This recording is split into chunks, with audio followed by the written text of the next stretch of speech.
সমস্যা। ও ভাইজানেরা, সোনার মানিক যুবকেরা, আব্বারা মায়েরা, আজকে আলোচনার বিষয়বস্তু মানুষ কেন পরিবর্তন হয় না, এর ব্যাখ্যাটা একটু ক্লিয়ার করে দেব। একটা মানুষ ততক্ষণ পর্যন্ত তার জীবনটা পরিবর্তন করা সহজ হবে না যতক্ষণ ওই মানুষটা তার নিজের জীবনের সফলতাটা ঠিক না করতে পারবে। একটা মানুষ ততক্ষণ পর্যন্ত সে কামিয়াব হতে পারবে না, ততক্ষণ পর্যন্ত সফল হতে পারবে না যতক্ষণ না পর্যন্ত তার জীবনের মূল সফলতাটা কি সেটা না বুঝতে পারবে, জানতে পারবে। ওই মানুষটা তার জীবনটাকে সফলতার দরজায় পৌঁছানো তার জন্য সহজ হতে পারে না। আমার জীবনের সফলতাটা কি, এটা যদি আমি না বুঝি আমি সফল হবো কি করে? এই জন্য মঞ্জিলে মাকসাদ ঠিক করতে হয়, কোথায় যাব আর কোন রাস্তায় যাব। সোজা একটা উদাহরণ দেই। আজকে আপনাদের ভোজেরহাট ভাটিপাড়ায় এসে ভাটিপোতা এসেছি, তাই তো নাকি? তাহলে আমি কোথায় আসবো এটা আমাকে ঠিক করতে হয়নি? কোথায় আসবো ঠিক করলাম না, সারা মাস রাস্তায় ঘুরে ভোজেরহাট ভাটিপোতাটা আমার আশা হতো না। অথচ কোথায় আসবো সেটা ঠিক করলাম, কিন্তু কোন রাস্তায় আসবো সেটা ঠিক করলাম না। সারা মাস ঘুরে সারা বছর ঘুরে আমাকে ভাটিপোতা আসা আসতো না, তাহলে কোথায় আসবো সেটা ঠিক করতে হয়েছে। কিভাবে যাব, কোন রাস্তা যাবো সেটা ঠিক করতে হয়েছে। ওখানে মানুষও জাতির জীবনের পরিবর্তন তখনই সহজ হবে যখন তার জীবনের মঞ্জিলে মাকসাদ ঠিক করবে, যখন তার জীবনের মূল সফলতাটা তিনি বাস্তবায়ন করার চেষ্টা করবে, বুঝতে পারবে, তার জীবনটা অটোমেটিক পরিবর্তন করা তার জন্য সহজ হয়ে যাবে। ও ভাইজানেরা, সোনার মানিক যুবকেরা, আব্বারা মায়েরা, আজকে এত জলসা মাহফিল দিয়ে, এত নামি দামি বক্তা এনে, এত নরম গরম মজ করিয়ে সমাজ পরিবর্তন হয় না। এর অন্যতম কারণ দুনিয়ার অধিকাংশ মানুষ তার জীবনের আসল সফলতা ভুলে গেছে। আজকে বর্তমান সময়ে মানুষ প্রকৃতপক্ষে একটা দিন তার জীবন থেকে অতিবাহিত করে, একটা সপ্তাহ অতিবাহিত করে, একটা মাস, একটা বছর অতিবাহিত করে। ওই মানুষটার জীবনের সফলতা কি সেই মানুষটা তখনও ঠিক করতে পারে না। আল্লাহ আমাকে আপনাকে এই দুনিয়া জমিনে পাঠিয়েছেন। দুনিয়াটা হলো অস্থায়ী জীবন, दो दिन का मेहमान खाना, रब जब बुलाएगा सब कुछ छोड़ के जाना पड़ेगा। गाड़ी बाड़ी माल সম্পদ যা কিছু আমার মনে হয় চোখ বন্ধ হয়ে গেলে আমার বলে আর কিছু থাকবে না। আমাকে আপনাকে এই ঘর বাড়ি সব কিছু ছেড়ে রেখে দিয়ে দুনিয়া ছেড়ে চলে যেতে হবে। দুনিয়া আমাদের স্থায়ী জীবন নয়, এই দুনিয়ার জীবনটা শেষ নয়, আমাদের প্রত্যেকের আখিরাত আছে না নেই। মানুষের জীবনের সফলতা হলো আল্লাহর কাছে আত্মসমর্পণ করে দেওয়া। মানুষের জীবনের সফলতা হলো জাহান্নাম থেকে বাঁচার মতো জীবন তৈরি করা। মানুষের জীবনের সফলতা হলো জীবন যাপনের মাধ্যম দিয়ে আল্লাহর সন্তুষ্টি অর্জন করা। মনুষ্য জাতির জীবনের সফলতা হলো আমার রাসূলুল্লাহ আদর্শ অনুযায়ী জীবন যাপন করা। যতই দুনিয়ার জমিনে আপনার পরিচয় বড় হোক, যত মাল সম্পদ হোক, যত বড় ধনী হন, যত বড় নাম করা মানুষ হন না কেন, জাহান্নামের আগুন থেকে বাঁচার মতো জীবন তৈরি করতে যদি না পারেন, কোরআন হাদিস মোতাবেক চলতে যদি না পারেন, আপনার দুনিয়ার মাল সম্পদ, গাড়ি বাড়ি, চাকরি, ডিগ্রি, রাজত্ব, নেতৃত্ব মরণের পরে আপনার এক পয়সা কোনো উপকারে আসবে না। আসবে কি? এক পয়সা কোনো উপকারে আসবে না। ও ভাইজানেরা, সোনার মানিক যুবকেরা, আব্বারা মায়েরা, বর্তমান দুনিয়ার চিত্র লক্ষ্য করুন। একটা মানুষ যদি দীর্ঘদিন লেখাপড়া শিখে ভালো পোস্টে চাকরি পায়, পার মাসে যদি 2 লক্ষ টাকা বেতন হয়, অনেকের জন্য মানুষটা খুশি হয়ে যায়। মানুষের কাছে বলে বলে বেড়ায়, আমি জীবনে আমার লক্ষ্যে পৌঁছে গেছি, জীবনে আমি সফল হয়ে গেছি, আমার জীবনটা সফল জীবন। আজকে একটা মানুষ যদি ভালো পথে চাকরি পায়, অধিকাংশ মানুষ ওই চাকরিটাকে সফলতা মনে করে কি করে না।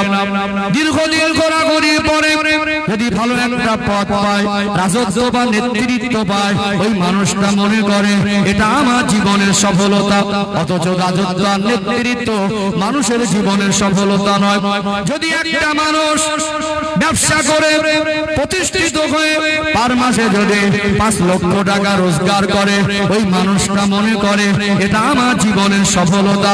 মনে করছে কি করে না? সন্তানের জন্য একটা ভালো বাড়ি বানায়, সন্তানের জন্য বাজারে 4টে দোকান করে দেয়, সন্তানের জন্য যদি কোনো বাবা মা 50 বিঘে জমি কিনে দেয়, মনে করে এটা আমার সন্তানের জীবনের সফলতা, মনে করে এটা আমার সন্তানের ভবিষ্যৎ।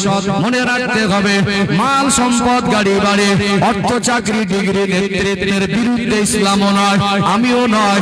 আল্লাহ আপনাকে আরো দিক, তবে ইসলামের দৃষ্টিকোণ থেকে বিবেচনা করে বলতে পারে এগুলো মানুষের জীবনের মূল সফলতার অংশ নয়। মানুষের জীবনের মূল সফলতার অংশ নয়।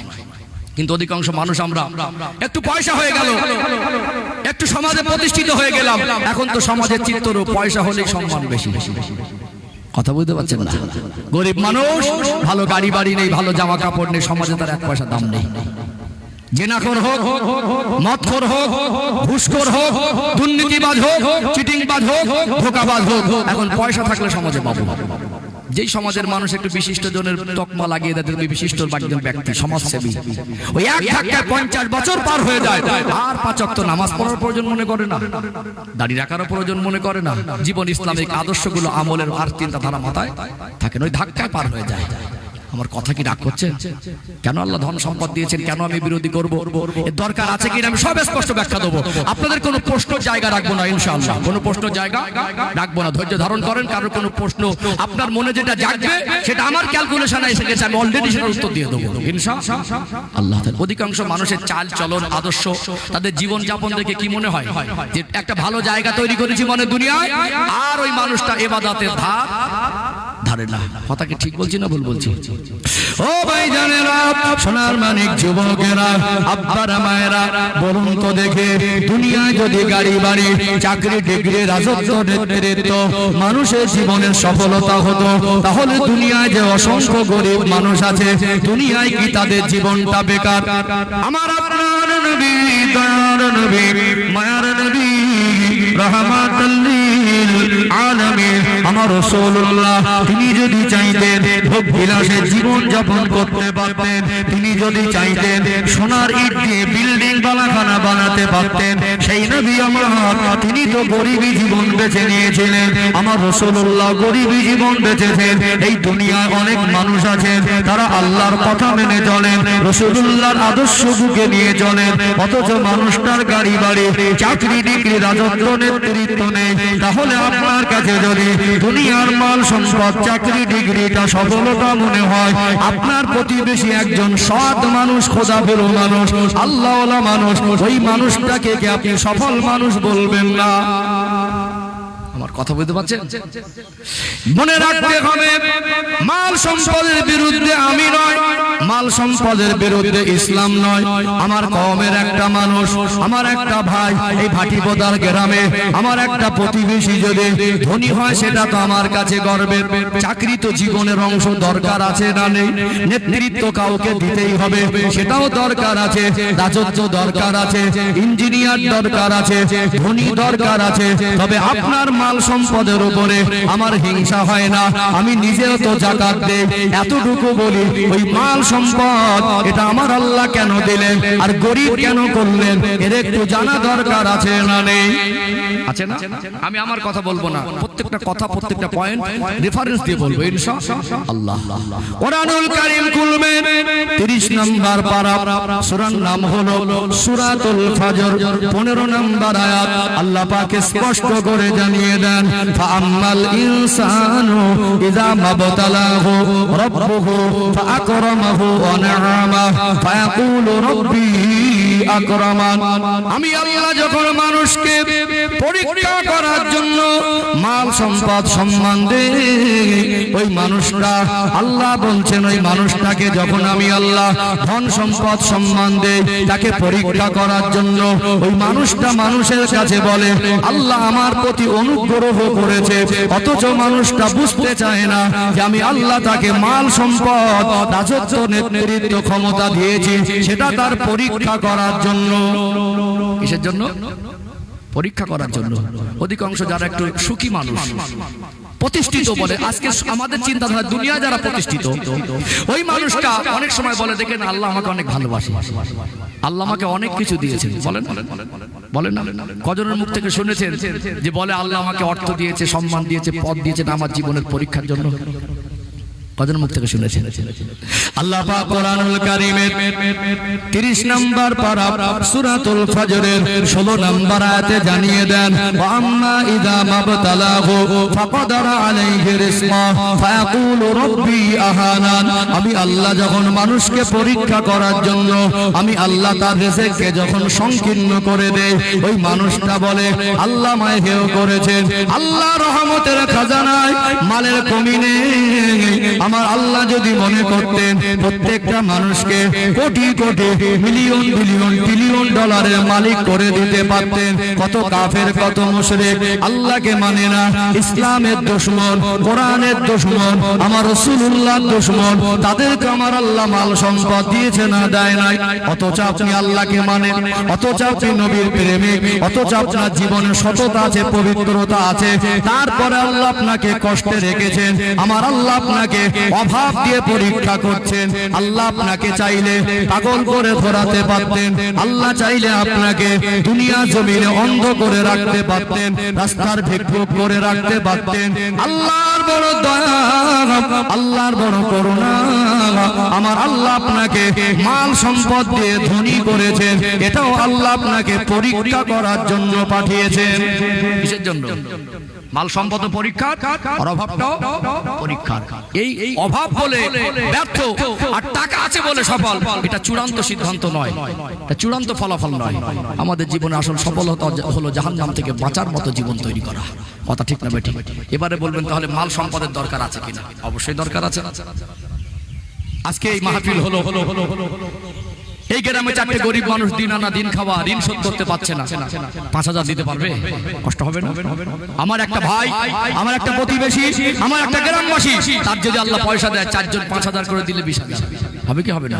তাহলে দিনের প্রচারে সুবিধা হবে। একটা মসজিদ নির্মাণ করবেন, মসজিদের ছাদ দরকার। গ্রামে একটা বেওয়া মা আছে, স্বামী নেই, গরিবই দিন আনা দিন খাওয়া চলে, অসুস্থ, চিকিৎসা করতে পারছে না, সে কি 30,000 দিয়ে মসজিদের ছাদ করে দিতে পারবে?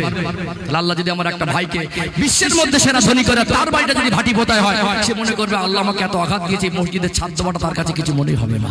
তাহলে আল্লাহ আমার কওমকে, আমার ভাইকে, আমার প্রতিবেশীকে যদি টাকা পয়সা সম্পদ দেয়, সেটা তো আমার কওমের উপকার, ইসলামের উপকার। গ্রামে যদি 2-3 বাচ্চা থাকে, নিজের বাচ্চাকে লেখাপড়া শেখানো পয়সা জোগাড় করতে পারে না একটা গরিব মানুষ, এতিম বাচ্চার দায়ভার নিতে পারবে না।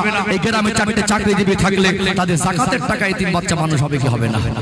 এমনও মানুষ আছেন একটা সময় সুখের সংসার ছিল, স্বামী মারা গেল, মেয়েটাকে বিবাহ দিয়েছিল, জামাইটা অসুস্থ, এদিকে শাশুড়ি ক্যান্সার রোগে আক্রান্ত, যন্ত্রণা জ্বালা যন্ত্রণা ছটছট করছে, বিছানা সজ্জায় পড়ে আছে।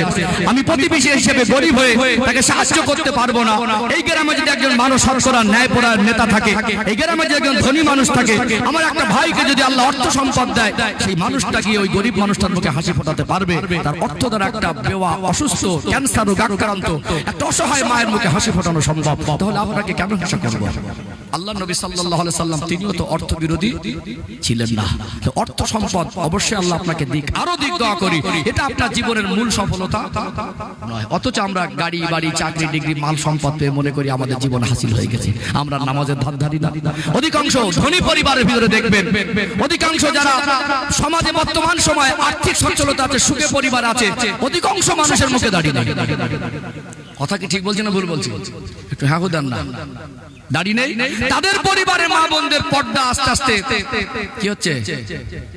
পর্দা জিনিসটা উঠে যাচ্ছে।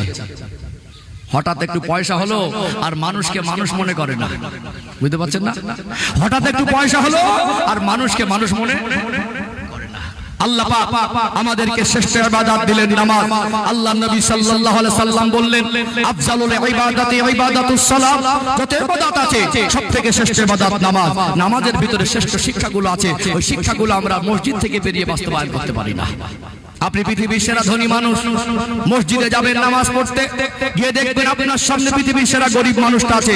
আপনি ধনী বলে গরিবকে হাত ধরে পিছনে দিতে পারবেন? ওখানে কি কোনো পার্থক্য চলবে না। আপনি পৃথিবীর সেরা ভালো মানুষও যদি মনে করেন, আপনার পাশে যদি পৃথিবীর সেরা খারাপ মানুষটাও দাঁড়িয়ে যায়, আপনি তার পাশ থেকে সরে গিয়ে তেজ করে সামনের কাতার খালি রেখে পিছনে একটা দাঁড়াতে পারবেন? পারবেন না। পৃথিবীর যত দামি বংশের মানুষ হোক, দেখতে যত সুন্দর হোক, তার পাশে যেমনই মানুষ দাঁড়িয়ে যাক, ওখানে সরে দাঁড়ানো যাবে না, ধাক্কা মেরে সরানো যাবে না। মানুষকে এই নামাজ শ্রেষ্ঠ ইবাদত, শ্রেষ্ঠ ইবাদতের মধ্যে আল্লাহ এমন কিছু শিক্ষা দিয়েছেন, শ্রেষ্ঠ শিক্ষা, যেখানে ধনী গরিবের ভেদাভেদ থাকে না, যেখানে কালো ফর্সার ভেদাভেদ থাকে না, উঁচু নিচুর পার্থক্য করা যায় না। নেককারা দিনদার বলে ওখানে কেউ কেউ বলবে যে আমি অনেক বড় ইবাদত গুজার, আমি অনেক বড় ভালো মানুষ, আমি অনেক দিনদার মানুষ, আমি জান্নাতে চলে যাব। আর একটা মানুষকে দেখে ঘৃণা করবেন, ইসলাম এ শিক্ষাও দেয় না। ওয়াকালা রাব্বুকুম উদউনি আস্তাজিব লাকুম ইন্নাল্লাযীনা ইস্তাকবিরুনা আন ইবাদাতি সায়াদখুলুনা জাহান্নামা দাখিরিন। আল্লাহ বলছেন তোমরা যখনই আমায় ডাকো, আমি আল্লাহ তোমাদের ডাকে সাড়া দেই। আর অতি সত্বরে যারা ইবাদত করে অহংকার করে, তারা আল্লাহ জাহান্নামে যাবে। ইবাদত করে অহংকার করা যায় না। ইন্নাহু লা ইউহিব্বুল মুস্তাকবিরিন, নিশ্চয় আমার আল্লাহ অহংকারীকে পছন্দ করেন না। অথচ আমরা টাকা পেয়ে অহংকারী হয়ে যাই, ক্ষমতা পদ পেয়ে জালেম হয়ে যাই, আল্লাহ একটু আর্থিক সচ্ছলতা দিলে আখিরাত বলা হয়ে যায়, আল্লাহ একটু দুনিয়া সুখ শান্তি গাড়ি বাড়ি দিলে আমরা আমাদের নীতি আদর্শ ভুলে যাই, আমরা রাসূলের মহব্বত ভুলে যাই, আমরা মনে করি জীবনে সফল। আল্লাহ বলছেন এটা তোমাদের জীবনে সফলতা নয়, বরং যেটা দিয়েছো ওটা তোমার পরীক্ষার জন্য। আলোচনা মগজে ঢুকছে, যত আলোচনা আগে মর্ম পরিষ্কার হবে ইনশাআল্লাহ। ও ভাইজানেরা, সোনার মানিক যুবকেরা, আব্বার মায়েরা, আপনি গরিবী জীবনে আছেন, মন খারাপের কিছু নেই। আমার আল্লাহ আপনাকে ভালোবেসে পরীক্ষা নিচ্ছেন। আমার রাসূল তো গরিবী জীবন বেছে নিয়েছিলেন। অর্থ সম্পদের বিরুদ্ধে ইসলাম নয়, অর্থ সম্পদের বিরুদ্ধে আমিও নয়, আমার রাসূলও তো অর্থ বিরোধী ছিলেন না।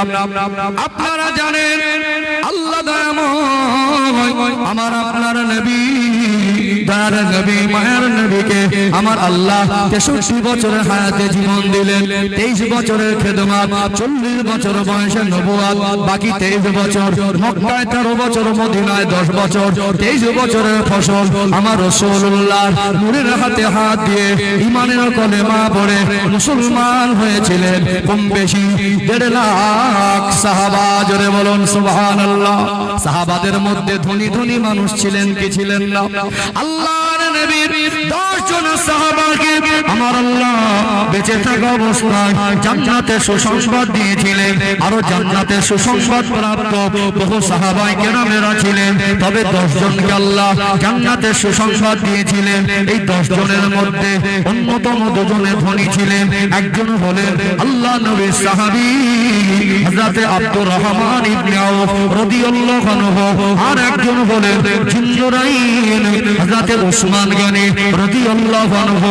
গোটা 24 পরগনা, গোটা কলিকাতা শহরে মানুষ যত বসবাস করে, এদের টাকা পয়সা সম্পদ যদি এক জায়গায় করা হয়, তদানীন্তন সময়ের পরিস্থিতি অনুযায়ী আল্লাহ নবীর জামাতা উসমান রাদিয়াল্লাহু আনহুকে আমার আল্লাহ এর থেকে আরো বেশি সম্পদ দিয়েছিলেন। জোরে বলুন সুবহানাল্লাহ। আজ তথ্য তুলে ধরলে অবাক হয়ে যাবেন, আল্লাহ তাকে এত ধনী করেছিলেন, তার মালে আল্লাহ তো বরকত দিয়েছিলেন। তিনি ইন্তেকাল করলেন, আজ থেকে কম বেশি 1400 বছর পার হয়ে গেল। আমার রাসূলুল্লাহ ওফাত হয়ে গেল, সাহাবাদের ওফাত হয়ে গেল। আজ পর্যন্ত 2025 সালে তার অর্থ শেষ হয় নাই। আজও সৌদি আরবে উসমান রাদিয়াল্লাহু আনহুর নামে তারই অর্থ জমা আছে না নেই? আছে না নেই? অর্থাৎ ইসলামে অর্থ উপার্জনে বাধা নেই। আমার একটা ভাই যদি অর্থমন্ত্রী হয়, আমার একটা ভাই যদি দেশের শিক্ষামন্ত্রী হয়, আমার একটা ভাই যদি সুপ্রিম কোর্টের বিচারপতি হয়, কেন আমি হিংসা করব? ওটা আমার কাছে গর্বের। অবশ্যই পেটে পাথর বেঁধে যদি থাকতে হয়, একবেলা না খেয়েও থাকেন, বাচ্চাকে লেখাপড়া শেখান, চাকরি করাবেন, এতে আপত্তি নেই। আপনি নেতা হন, এতে আপত্তি নেই। তবে আখিরাত ভুলে নয়, মাল সম্পদ পেয়ে সফলতা মনে করতে পারবেন না। আল্লাহর নবী জীবনের একটা অংশ অংশ তুলে ধরে যে ইসলাম লেখা অর্থের বিরুদ্ধে নয়, আপনার অর্থ দেখে কেউ হিংসা করতে পারবে না। এখানে আমি একটা হাদিস তুলে ধরে তারপরে আমার নবী জীবনের ছোট্ট একটা অংশ তুলে ধরবো, যাতে এখানে কারোর কোনো প্রশ্ন না থাকে। আল্লাহ নবী হুজুর আমার সোনা জবানে বললেন, আল মুসলিম আখুল মুসলিম, একজন মুসলমান আর একজন মুসলমানের ভাই। এতটুকু বলে থেমে যান না। আল্লাহ নবী বললেন, তোমরা কেমন ভাই ভাই? আমি রাসূলুল্লাহ জানিয়ে দিলাম, একজন মুসলমান আর একজন মুসলমানের জন্য আয়না স্বরূপ। জোরে বলুন সুবহানাল্লাহ। কি স্বরূপ? আয়না স্বরূপ। 10 টাকা দিয়ে বাজারে আয়না কিনতে পাওয়া যায়। আল্লাহ রসুলের কথাগুলো কত দামি বোঝেন একটু। আজকে বর্তমান সময়ে সোনার যা দাম, ভালো ক্যাটাগরি সোনার অলংকার নিতে গেলে, 10 গ্রাম সোনা কিনতে গেলে জুয়েলারি দোকানে যাওয়ার আগে 1 লাখ টাকা হাতে নিয়ে গেলে ভালো হয়, ঠিক না বেঠিক? কিন্তু রসুল আমার মুসলমানের সম্পর্কটা ওই সোনা হীরা দিয়ে তুলনা করেননি। নবী বললেন আয়না স্বরূপ। আল্লাহ রসুলের কথা কত দামি দেখুন। আমার নবী কেন আয়নার সঙ্গে তুলনা করলেন? এর ভিতরে কত গভীর শিক্ষা। আল্লাহ নবী এই জন্য আয়নার সঙ্গে তুলনা করলেন। একটা মানুষ যদি আয়নার সামনে দাঁড়িয়ে হাসে, নিজের হাসি আর আয়নার ভিতরে যে ছবি দেখা যাবে, ওই হাসিটা দেখা যাবে। দুটো হাসির মধ্যে পার্থক্য করার ক্ষমতা পৃথিবীর কারণ নেই। একটা মানুষ যদি দুঃখ ভরা মন নিয়ে আয়নার সামনে দাঁড়িয়ে যদি মানুষটা কান্নাকাটি করে, তার চোখের পানি ঝরে, নিজের কান্না আর আয়নার ভিতরে যে কান্নার প্রতিছবি দেখা যায়, দুটোর মধ্যে পার্থক্য করা যায় না। এই জন্য দেখবেন, ধনী যদি হয় আপনার প্রতিবেশী, আপনি হিংসা করতে পারবেন না, তার খুশিতে খুশি হন। আর আপনার প্রতিবেশী যদি দুঃখ কষ্ট ভাবে থাকে, তার কষ্ট দেখে আপনি আনন্দ করে থাকতে পারবেন না, বরং এখানে আপনাকে তার মুখে হাসি ফোটানো, এটা ধনীর উপরে তখন দায়িত্ব এসে যায় কি যায় না। এই জন্য শ্রেষ্ঠ ইবাদত, ওখানে গিয়ে যদি মুসলমানের জন্য আয়না স্বরূপ হয়, নামাজের মধ্যে আল্লাহ শিক্ষা দেয় পার্থক্য করা যাবে না। আপনি আপনার বাচ্চাকে পয়সা আছে বলে প্রতিদিন গোশত খাওয়াবেন, হালাল খাবার খাওয়ান, আপত্তি নেই। আল্লাহ নবী বলেন, বাড়ির পাতে প্রতিবেশী গরিব থাকলে গোশের শুরুয়া ঝোলটা একটু বেশি করে দেবে, যাতে প্রতিবেশীর বাড়িতে পৌঁছে দিতে পারো। আজ যদি পৌঁছাতে না পারো, তোমার বাড়ির গোশত রান্নার খুশবুটা যেন ওই এতিম অসহায় গরিবের কাছে না যায়। তাদের বাড়ির এতিম বাচ্চা দুটা যদি ওই খুশবুটা শুকে তোমার বাড়ির গোশত রান্না দেখে মনে মনে কষ্ট পায়, আল্লাহ আমাদের গরিব করেছে, আমার আব্বা নেই বলে, আমার মা অসুস্থ বলে, আমরা গরিব বলে আমাদের বাড়িতে গোশত রান্না হয় না, ওরা ধনী বলে যখন ইচ্ছা যা ইচ্ছা তাই খায়।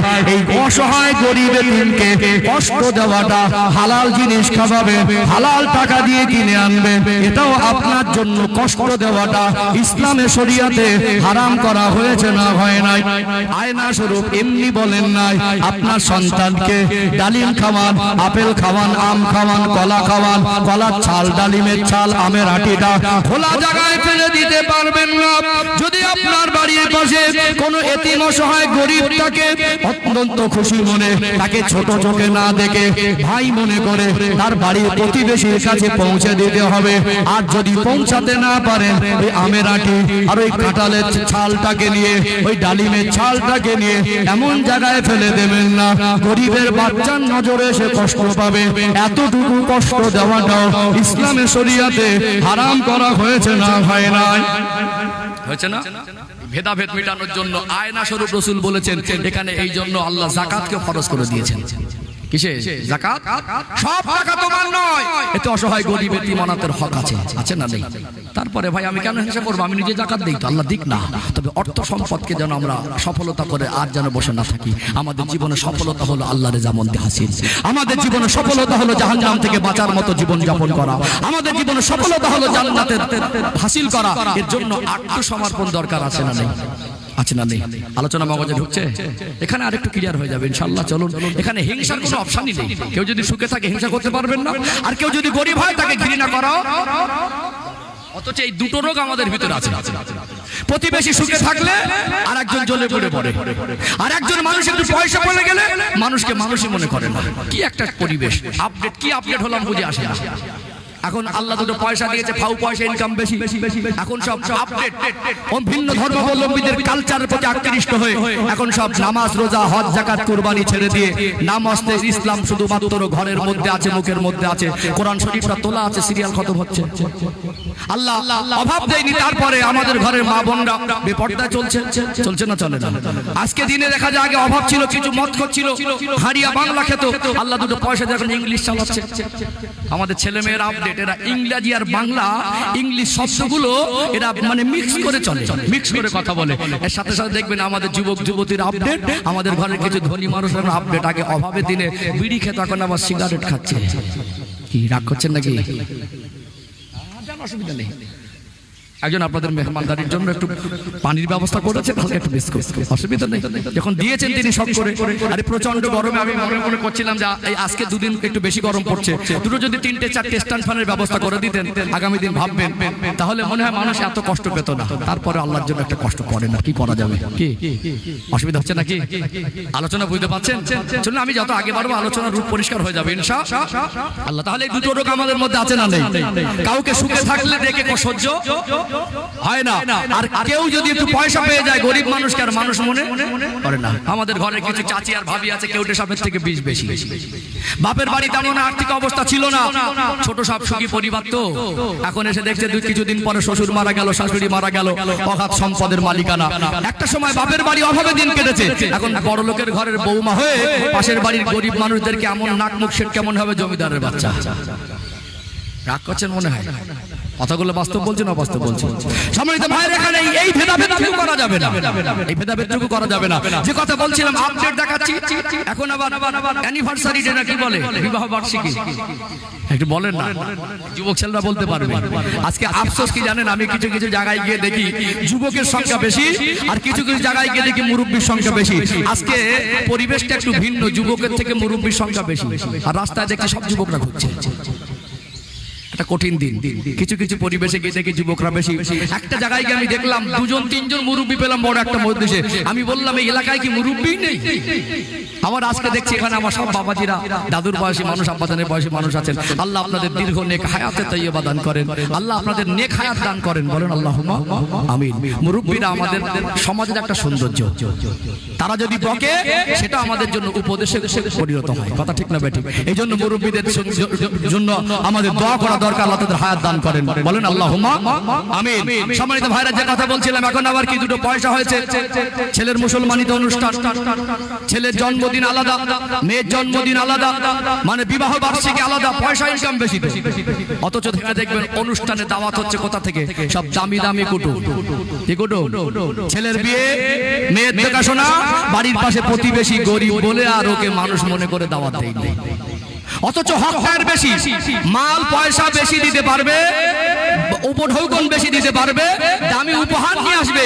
এই জন্য বাছাই করে আবার ধনী কুটুম গ্রাম ডিঙে দূর থেকে দাওয়াত করে। অবশ্যই আপনার সম্পর্ক হলে হালাল কোন অনুষ্ঠানে করতে পারেন, কিন্তু আজকে দিনে দেখা যায় বাড়ির প্রতিবেশীকে বঞ্চিত করে দূরের থেকে দামি দামি কুটুম দাওয়াত হয় কি হয় না? হয় না?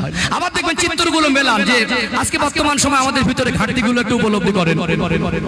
বর্তমান সময় দেখবেন কোথাও বেড়াতে গেলে কোন একটা আত্মীয়র বাড়ি, সেখানে জিজ্ঞাসা করলো ভাই লোকটাকে, না আমাদের একটা আত্মীয় হয়, কোথায় বাড়ি?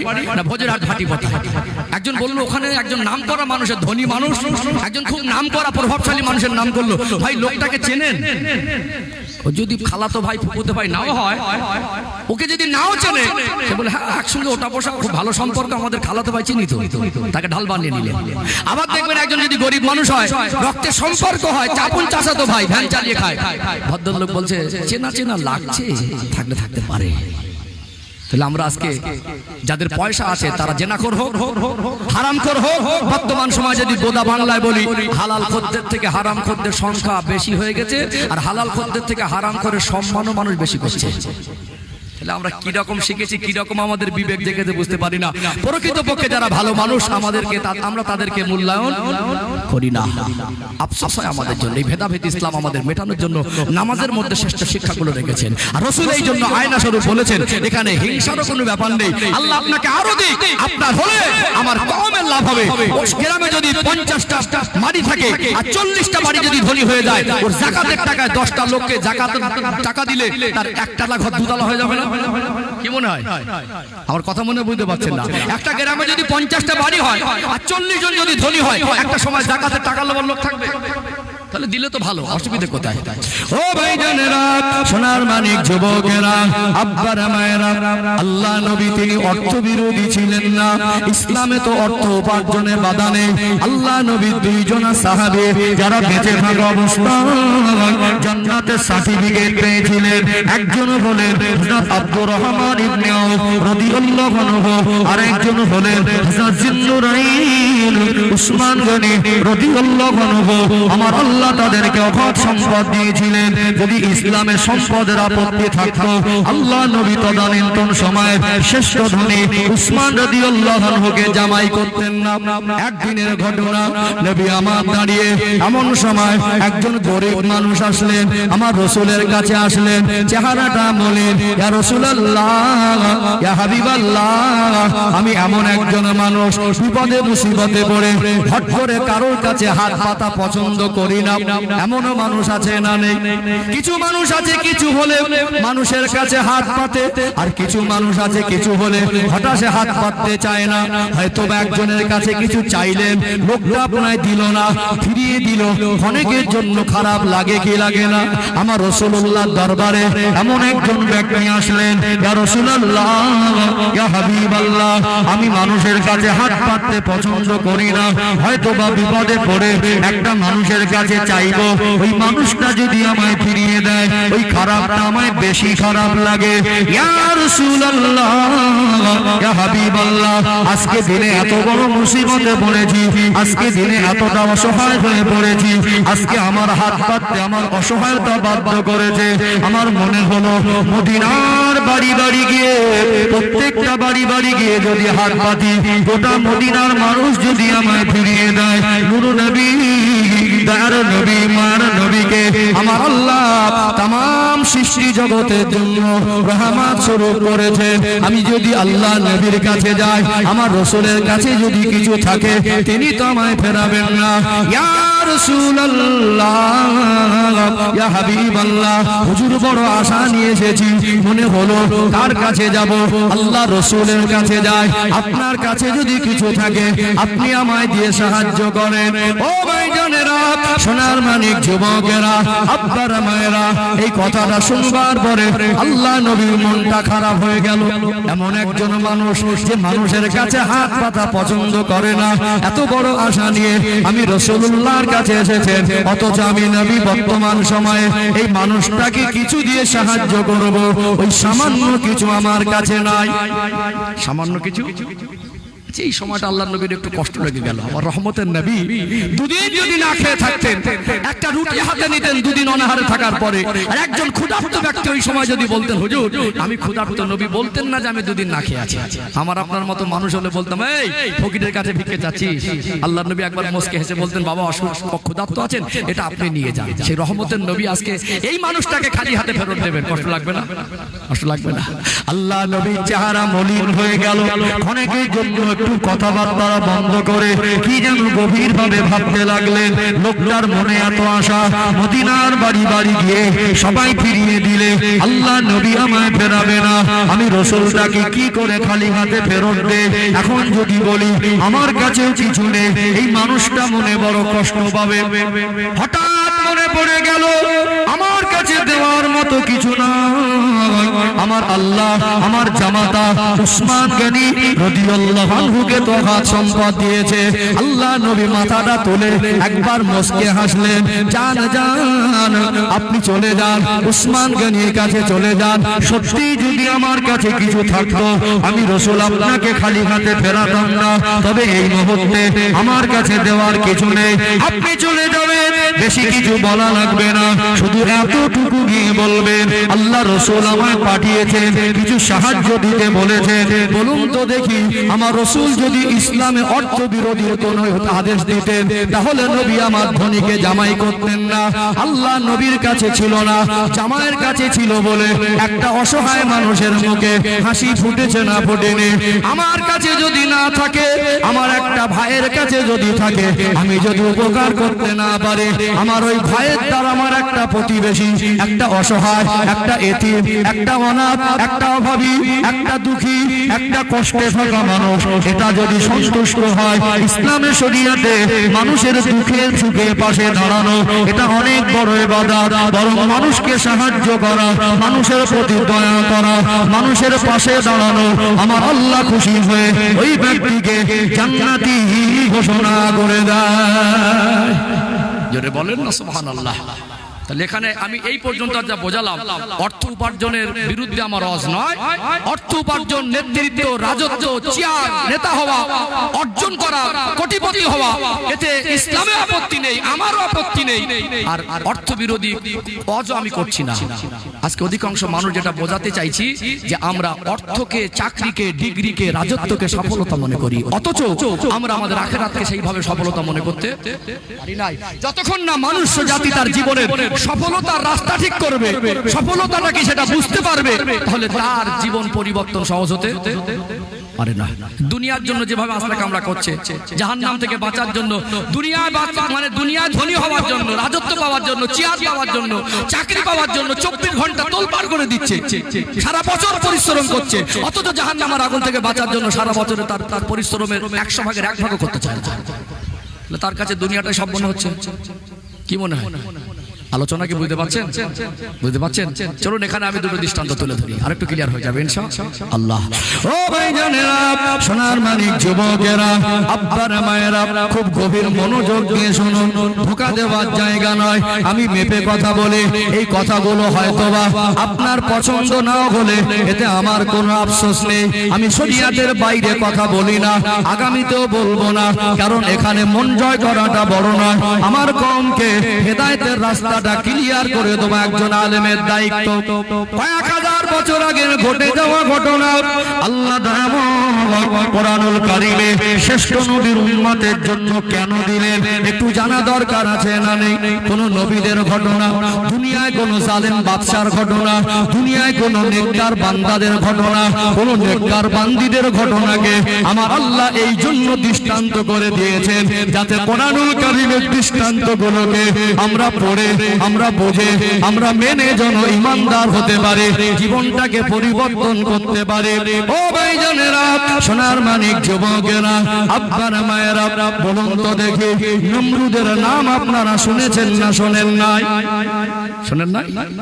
সেই জামানায় আল্লাহ দয়াময় হযরত নবী ইব্রাহিম আলাইহিস সালামকে প্রেরণ করেছিলেন, অগাধ সম্পদ দিলেন, রাজত্ব দিলেন, ক্ষমতা দিলেন।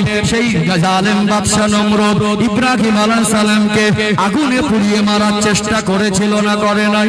একটা সময় নমরুদ বলেছিল আল্লাহর সঙ্গে যুদ্ধ করব। কত বড় অপদার্থ, কত বড় নাদান, কত বড় আহমাক! আমার আল্লাহর সঙ্গে যুদ্ধ করার দুঃসাহস কোন সৃষ্টির হয় না, স্রষ্টার সৃষ্টি কোনদিন যুদ্ধ হয় না। আমার আল্লাহ একটা অসুস্থ ল্যাংড়া মশা দিয়ে তাকে অপদস্থ করে, তাকে অপমান করে পৃথিবীর মানুষ যাতে শিক্ষা নিতে পারে সেই দৃষ্টান্ত বানিয়েছে না বানায় নাই? বলুন, তার রাজত্ব, তার ক্ষমতা, তার বাদশাহী কি তাকে 1 পয়সা উপকার করতে পারবে? পারবে কি? 1 পয়সা উপকার করতে পারবে না। আল্লাহ নবী সাহাবী হযরত বেলাল রাদিয়াল্লাহু আনহুর জীবনী বলা উদ্দেশ্য নয়, জাস্ট পয়েন্টটা বোঝাচ্ছি। বলুন তো, তিনি কি কোনো দামি বংশের লোক ছিলেন? তার চেহারা সুন্দর ছিল না, স্কুল কলেজে পড়ার সৌভাগ্য হয় নাই। আজকে বর্তমান সময়ে আমার আপনার পকেটে যদি 100 টাকা থাকে, অনেকের জন্য মনে হয় আমি 100 টাকার মালিক। আল্লাহ নবী সাহাবী হযরত বেলাল রাদিয়াল্লাহু আনহু তিনি ব্যক্তিগতভাবে 100 টাকারও মালিক নয়, 100 জমির মালিক নয়। আজকে পশু হাটে যাবে, গরু ছাগল ঘোড়া, গরু ছাগল ভেড়া কিনতে পাওয়া যায়। আজ থেকে 1400 বছর আগে মক্কা মদিনার বাজারে মানুষ বিক্রি হতো, ক্রীতদাস গোলাম কেনা বেচা হতো।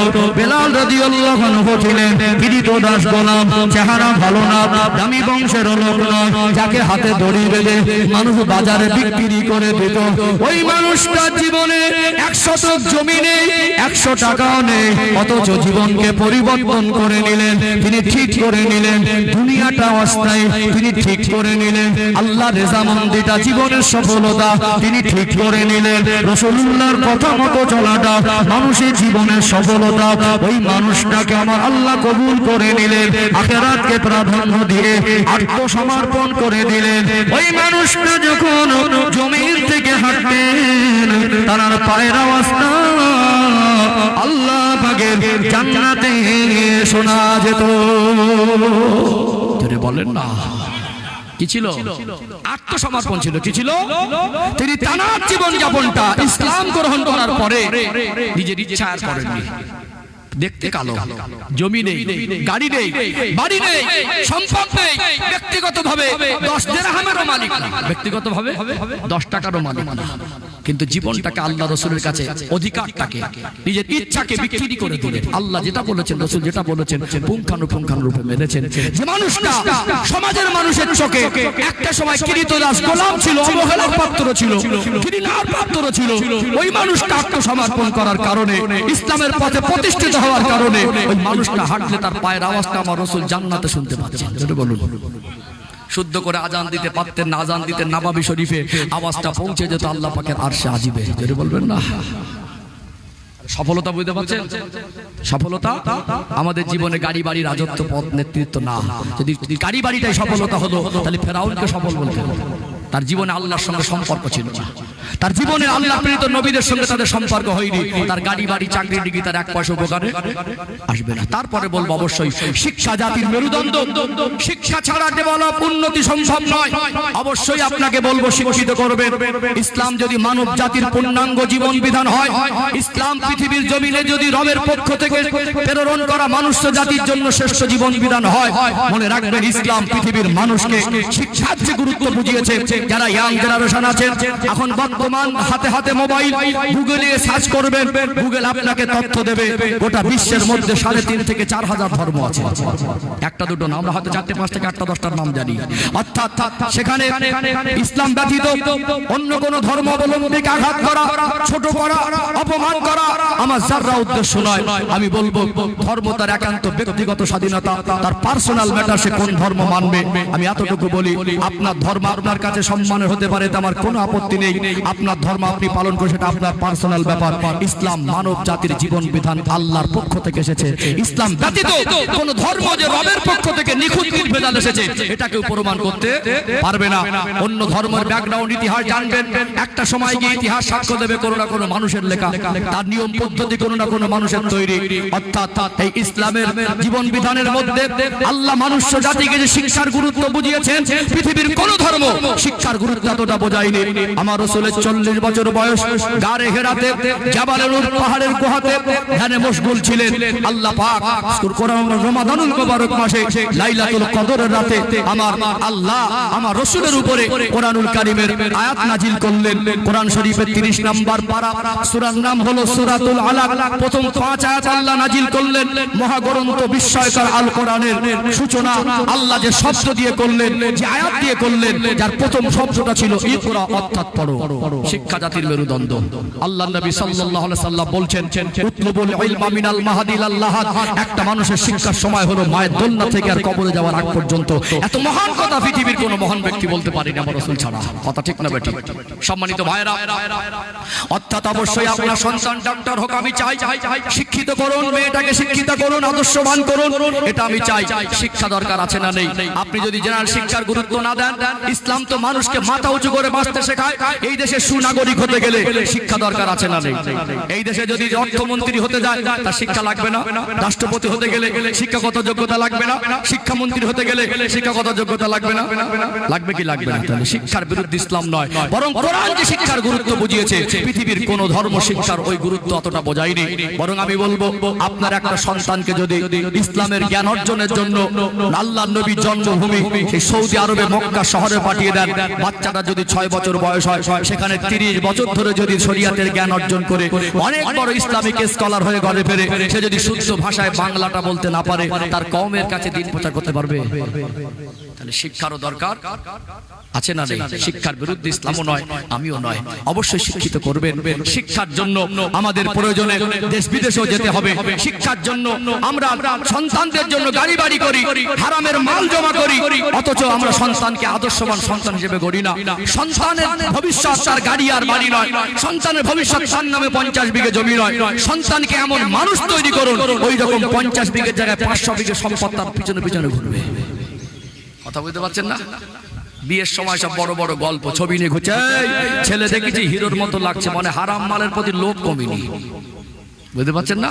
গল্প বেশি মানে ছেলে দেখেছিস হিরোর মতো লাগছে, বিয়ের সময় ছবি দেখাচ্ছে, ছেলে দেখে মানে মাল লাগবে। এখন ঘটক বলছে ভাই সবকিছু গুছিয়ে দেবে, মেয়ের বাবা রাজি। যখন টেবিলে ফিল্ডে কথা হচ্ছে, মেয়ের বাবা বলছে কোনো দাবি দাবা থাকলে বলতে পারেন, পরে যেন কোনো রকম কথা না হয়। তখন ছেলের বাবা বলছে না আমাদের কোনো দাবি নেই। পাশ থেকে দেখে ঘটককে বলছে এই কোচি তুই যে বলছিলি সব দেবে তো লাগে 5000 লিস্ট করে ওটা ঠিকঠাক করে রাখিস। চলছে না চলে না? আপনি ছেলেটাকে ছবি নিয়ে ঘুরছেন হিরোর মতো লাগছে, ছেলেটা যদি সূরা ফাতিহা না জানে, 4টে কলেমা বলতে জানে না, কোরআন শরীফ পড়তে জানে না, মানুষ মরে গেলে জানাজা পড়বে, কিভাবে জানাজা পড়তে হয় জানাজা পড়ার পদ্ধতিটাও শেখালেন না, এক বদনা পানি দিলে ভালো করে ওযু করতে পারেন না, আপনি কেমন অপদার্থ বাবা তার ছবি নিয়ে হিরো বলছেন। পরে দেখা যাচ্ছে গালাগালিতে হিরো, পরে দেখা যাচ্ছে গুটকা কাবায় হিরো। আপনি অবশ্যই সেনার শিক্ষা শিক্ষিত করবেন। সেনার শিক্ষার শিক্ষিত করার পাশাপাশি আপনার সন্তানের আখিরাত হলো তার আসল ভবিষ্যৎ।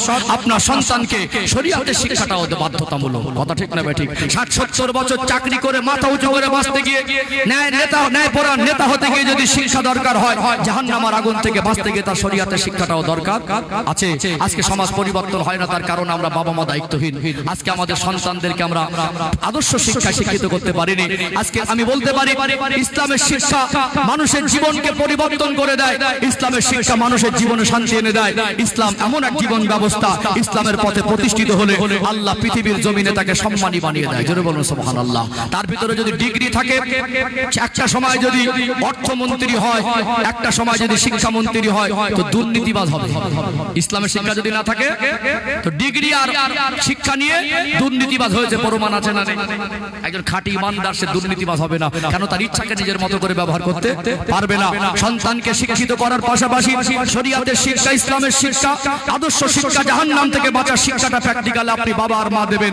সে যদি গ্রামে কোনোদিন বিচারক হয়তো ঘুষখোর হবে না, নেতা হয়তো ধোঁকাবাজ হবে না, আর শিক্ষামন্ত্রী যদি হয়তো মানে দুর্নীতিবাজ হবে না। কথা বলতে পেরেছেন? এই জন্য আমাদের সন্তানদেরকে জেনারেল শিক্ষার পাশাপাশি তাদের সন্তানদের আসল ভবিষ্যৎ, তাদের আখিরাত।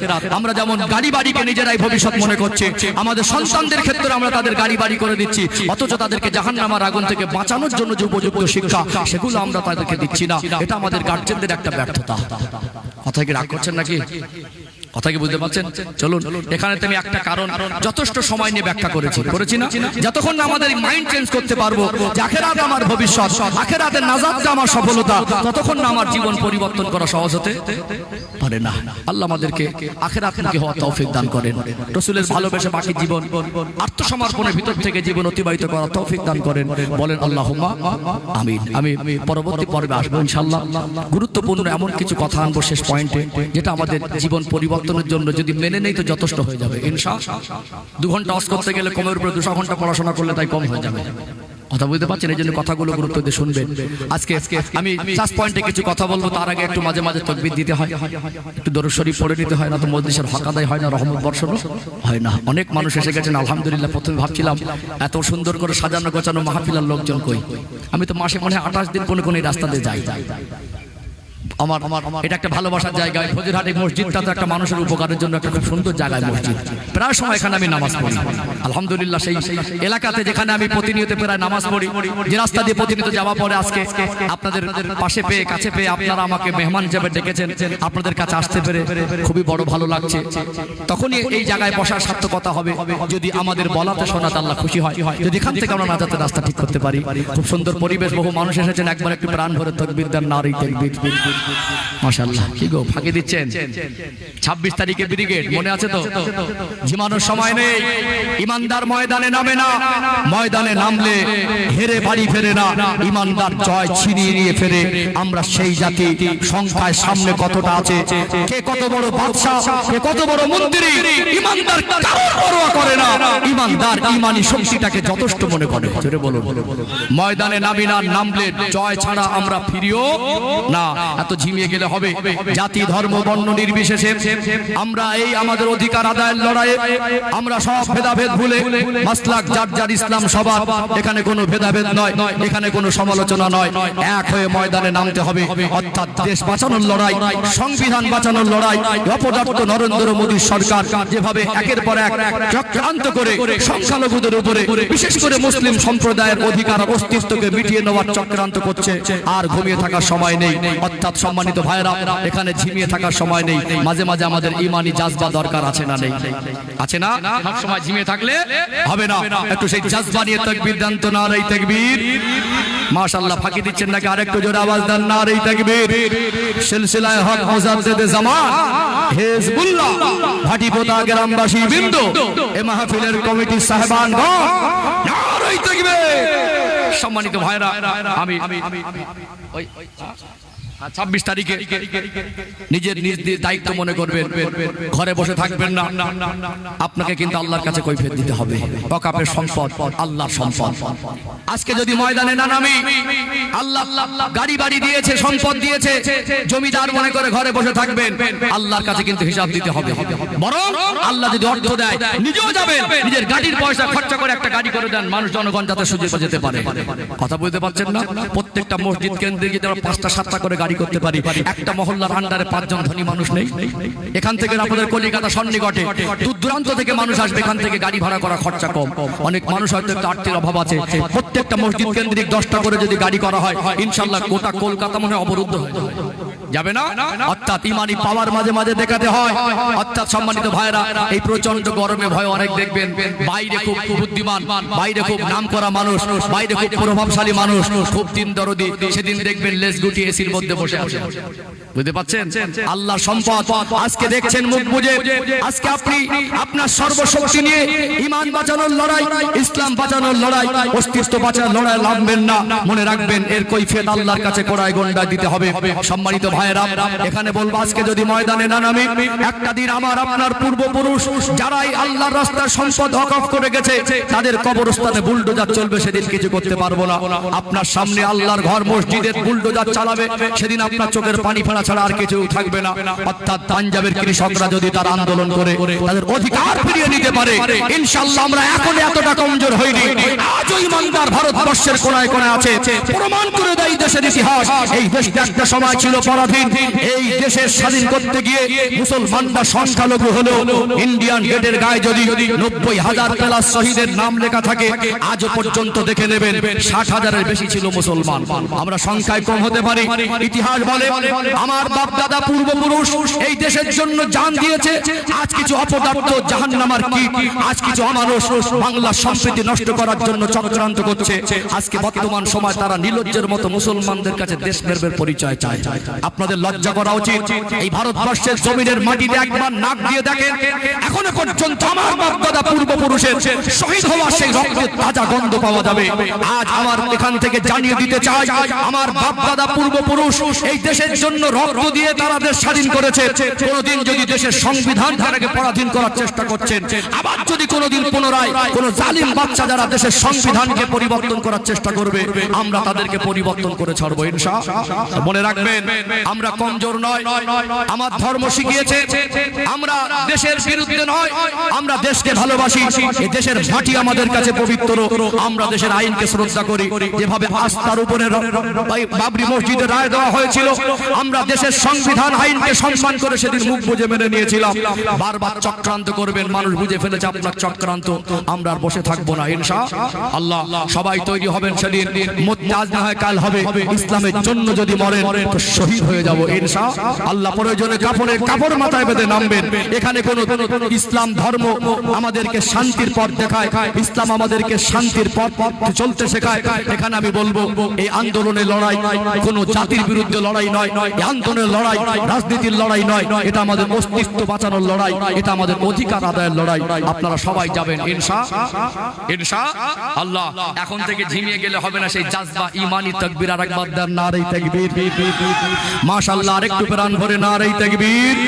সিলসিলায়ে হক মুজাদ্দিদে জামান, নারে তাকবীর।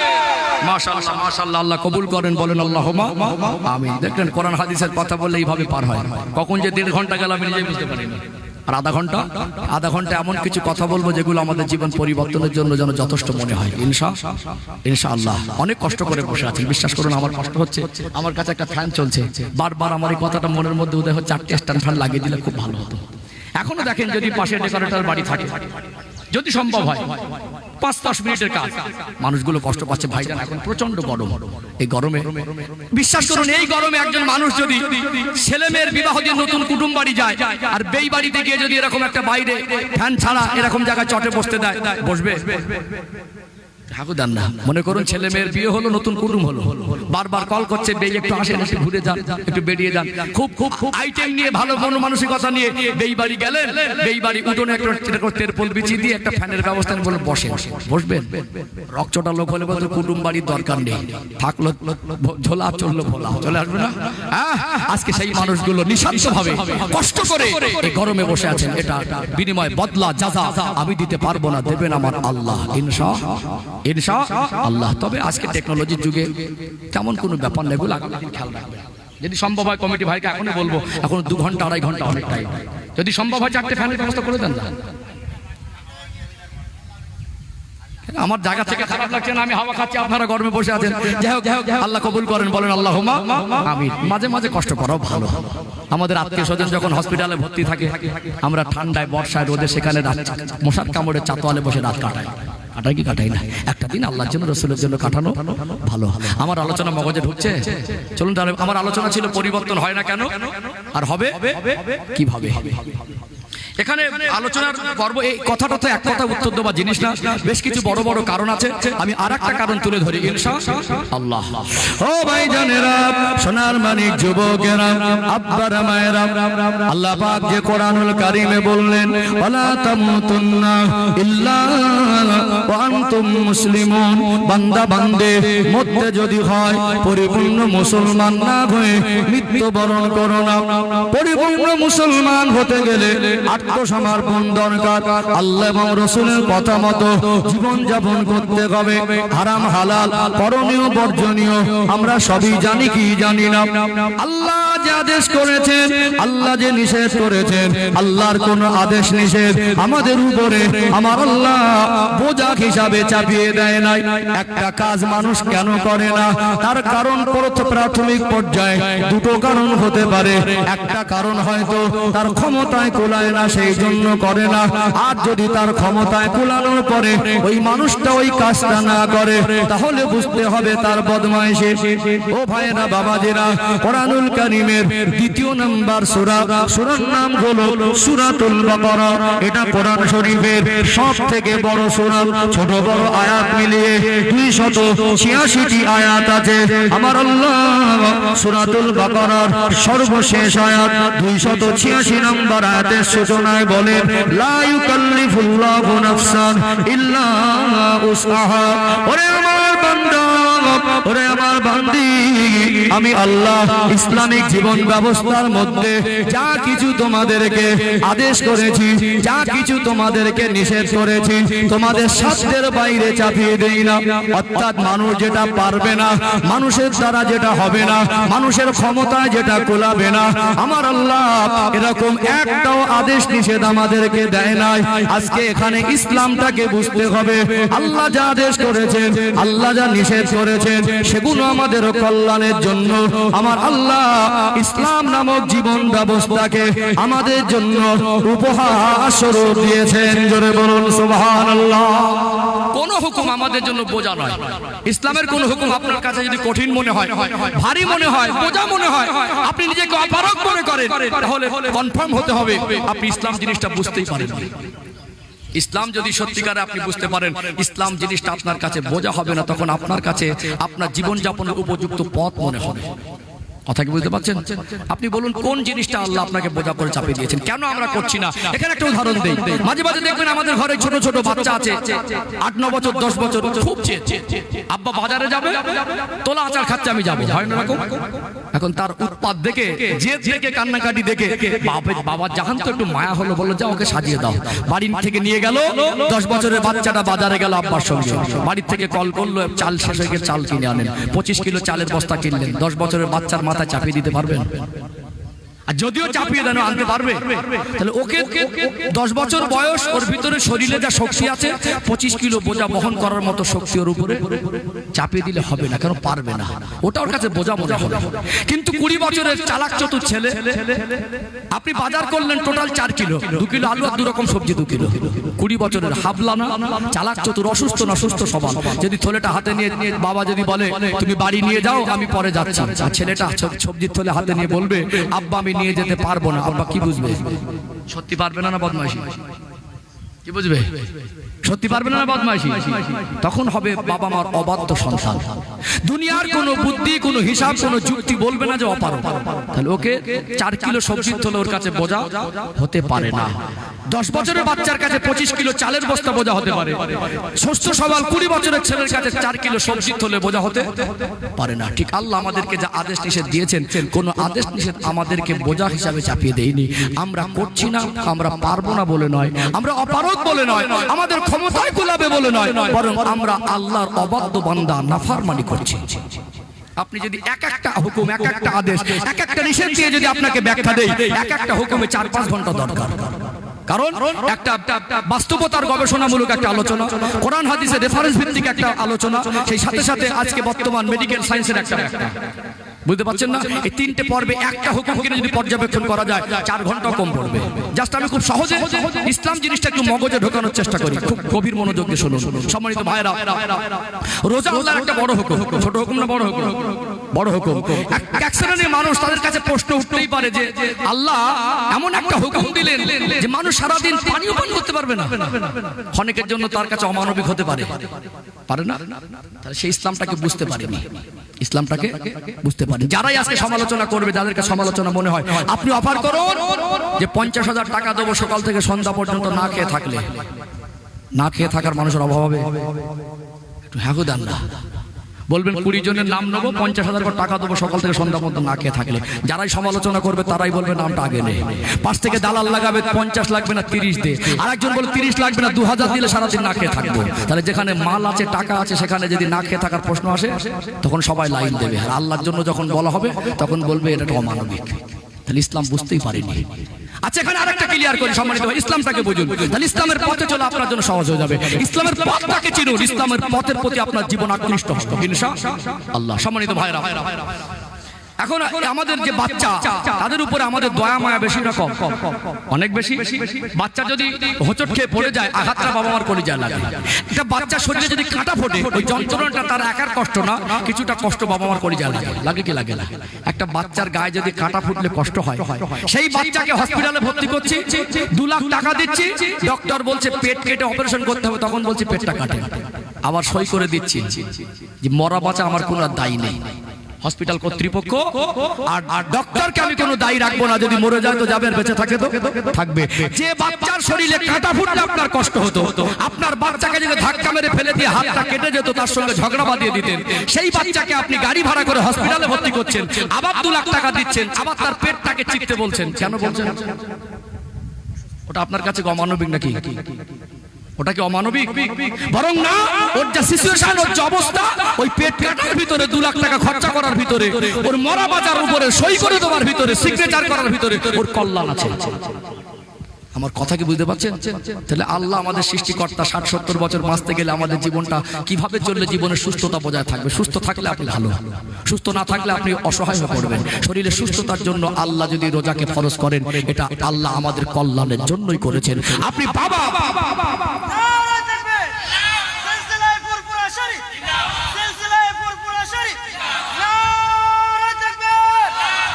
সম্মানিত ভাইরা, আপনি বাবা, আপনি কতটুকু সন্তানকে মায়া করেন? আমার আল্লাহ বান্দাকে যতটুকু ভালোবাসেন, তার কোটি কোটি ভাগের 1 ভাগ আপনি মায়া করেন। 100 ভাগ মায়াকে আল্লাহ 2 ভাগে ভাগ করলেন, 99 ভাগ মায়া আমার রব তার কাছে জমা রাখলেন, 1 ভাগ মায়া সমস্ত মাখলুকের মধ্যে ভাগ করে দিলেন। সামান্য মায়া যদি আপনার এতটুকু দরদ হয়, আপনার বাচ্চা সামান্য কষ্ট যদি আপনি সহ্য করতে না পারেন, আপনার বাচ্চাকে কষ্ট দিতে না চান, আমার রবও চান না বান্দাকে অনর্থক কষ্ট দেবে। আমরা আমার রবের হিকমত বুঝতে চাই না, বরং ইসলামের আইন আমরা বুঝে মানলে আমাদের কল্যাণ, না বুঝে মানলে আমাদের কল্যাণ। কথা কি বুঝতে পারছেন? ভাইজান শিখেছেন?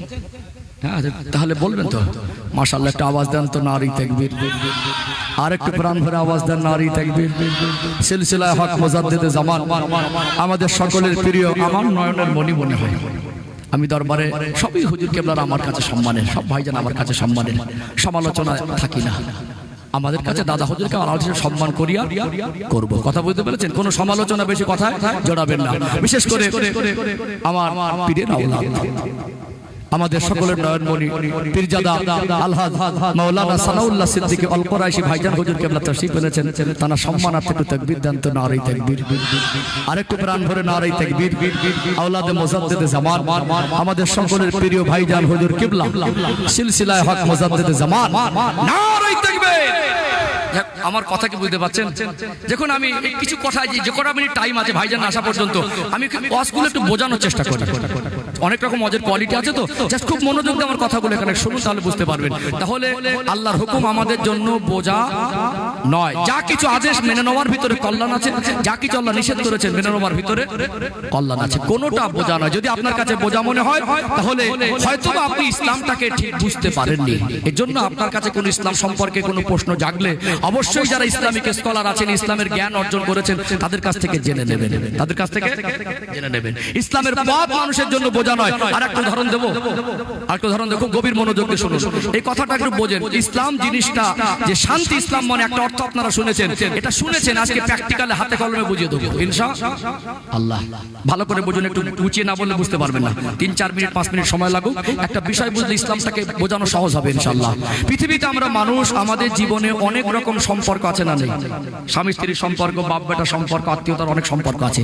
এই মানুষ্য জাতির জীবনের প্রথম সম্পর্কের নাম জানেন? স্বামী আর স্ত্রী। এর সূচনা দুনিয়ায় নয়, আল্লাহর জান্নাতে। কোথায়? আল্লাহর জান্নাতে। অর্থাৎ আদম আলাইহিস সালামকে আল্লাহ জান্নাতে সৃষ্টি করলেন, একা ছিলেন। আল্লাহ তাআলার প্রয়োজন বুঝে আদম আলাইহিস সালামের ঘুমন্ত অবস্থায় বাম পাজরের বেকা হাড় নিয়ে হাওয়া আলাইহিস সালামকে বানালেন। তখন দুনিয়ায় মানুষ আসেনি, জান্নাতে দুজনের মধ্যে আল্লাহ বিবাহ বন্ধনে আবদ্ধ করে দিলেন। তাহলে মানুষ্য জাতির জীবনের প্রথম সম্পর্ক স্বামী আর স্ত্রী। আল্লাহ পাক কোরআন শরীফে বলছেন, হুন্না লিবাসুল লাকুম ওয়া আনতুম লিবাসুল লাহুন। স্বামী স্ত্রীর পোশাক স্বরূপ আর স্ত্রী স্বামী পোশাক স্বরূপ। কোনো একজনকে বলেন, উভয় পোশাক স্বরূপ। তুমি এত দামি দামি বস্তু আছে, আল্লাহ পোশাক দিয়ে কেন তুলনা করলেন? বলুন তো, আপনার কাছাকাছি যতই থাকুক, পোশাকের থেকে কাছে কে আছে? আমার কথা বুঝতে পারছেন? আপনার সব থেকে কাছে কে? বন্ধু বান্ধব পোশাকটা আছে, পোশাক আছে না? পোশাক আছে, ভালো করে বুঝবেন। পোশাক এমন একটা গুরুত্বপূর্ণ আমাদের জীবনের অংশ। পোশাক যখন ওলট পালট হয়ে থাকে, ছিঁড়ে ফেলে দিয়ে আগুন ধরে দিয়ে সোজা করে নেই। একটা হাতা উল্টে থাকলো, উল্টে থাকে, জামা উল্টে থাকে, থাকে না? ওটাকে কি ছিঁড়ে ফেলে দেয় না সোজা করে? পোশাকের উপর রাগ না করে সোজা করে নেই। আল্লাহ শিক্ষা দিলেন, দুনিয়া আমি তোমাদের স্বামী স্ত্রীর সম্পর্ক পৃথিবীর অনেক দামি দামি বস্তু দিয়ে বোঝাতে পারতাম, পোশাক দিয়ে কেন বোঝালাম? পোশাক যেমন মানুষের কাছে, পোশাক যেমন মানুষের জীবনে একটা প্রয়োজনীয় জিনিস, ঠিক পোশাক তেমনি উল্টে থাকলে সোজা করে নিতে হয়। প্রয়োজনে একটাই পোশাক সম্বল, জরুরি কোনো জায়গায় আপনি যাবেন, অপরিহার্য একটা জায়গায় যেতে হবে, সেখানে প্রয়োজনে সেলাইও তালিও দিয়ে নিতে হয়। এর ভিতরে শিক্ষা আছে না নেই?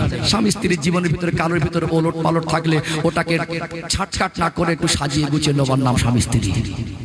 এই স্বামী স্ত্রীর জীবন আল্লাহ নবী সাল্লাল্লাহু আলাইহি সাল্লাম বলছেন, বিদায় হজের ভাষণে বলছিলেন, স্ত্রীদেরকে চাকরানী আর দাসী মনে করতে পারবেন না।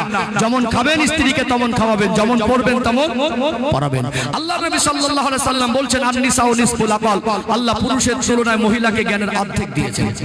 জ্ঞান কম দিয়েছেন, পুরুষকে ডবল দিয়েছেন, আবার দায়িত্ব বেশি দিয়েছেন। এই জন্য পুরুষ মানুষ দ্বারা, স্বামী দ্বারা স্ত্রী পরিচালিত হয়, অর্থাৎ স্ত্রী দ্বারা স্বামীরা পরিচালিত হয় না। কথা বুঝতে পেরেছেন? তাহলে দায়িত্ব বেশি, জ্ঞান বেশি। এই জন্য কোন মেয়েকে দেখেছেন স্বামীর বাড়ি বিবাহ করতে আসে? মেয়েকে দেখেছেন স্বামীকে দেনমোহর দেয়? তোমার জ্ঞান বেশি, দায়িত্ব বেশি, কৃতিত্ব বেশি, তুমি মেয়ের বাড়ি যাবে বিবাহ করতে, দেনমোহর তুমি দেবে, তার দেখভাল তুমি করবে। তাহলে দায়িত্ব বেশি দিয়েছে না দেয়নি? বুঝেছেন না? এখানে স্বামী স্ত্রীর সম্পর্ক একটা জীবনের ভাইটাল জিনিস। পৃথিবীতে একটা বাবা আর মা যদি মনে করে যে আমি আমার সন্তানকে পৃথিবীর সব বাবা থেকে বেশি ভালোবাসি, সোনার ইট দিয়ে ঘর করে দেয় আর হীরা মুক্তা দিয়ে যদি খাট বানিয়ে দেয়, পৃথিবীর সব থেকে দামি খাবারটা যদি খাওয়ায়, একটা সময় যৌবন জীবনে যখন পদার্পণ করবে তার জীবন সঙ্গীর দরকার হবে, সব অভাব বাবা মা মেটাতে পারবে না। পারবে কি? তাহলে স্বামী স্ত্রীর জীবনে যদি শান্তি না থাকে, বিল্ডিং বালাখানা গাড়ি বাড়ি চাকরি অর্থ রাজত্ব নেতৃত্বের মধ্যে মানুষের মন ভালো থাকে না। জীবন একটা ভাইটাল একটা ব্যাপার। এই জন্য আল্লাহ সম্পর্কের উৎপত্তি আল্লাহ জান্নাতে পারে। এখন এই স্বামী স্ত্রী অনেক সময় ভুল বোঝাবুঝি হয় না। ইসলাম কি এখানে ঝগড়ার ভিতরে গালাগালি আর মারামারি কোনো বিধান দিয়েছে?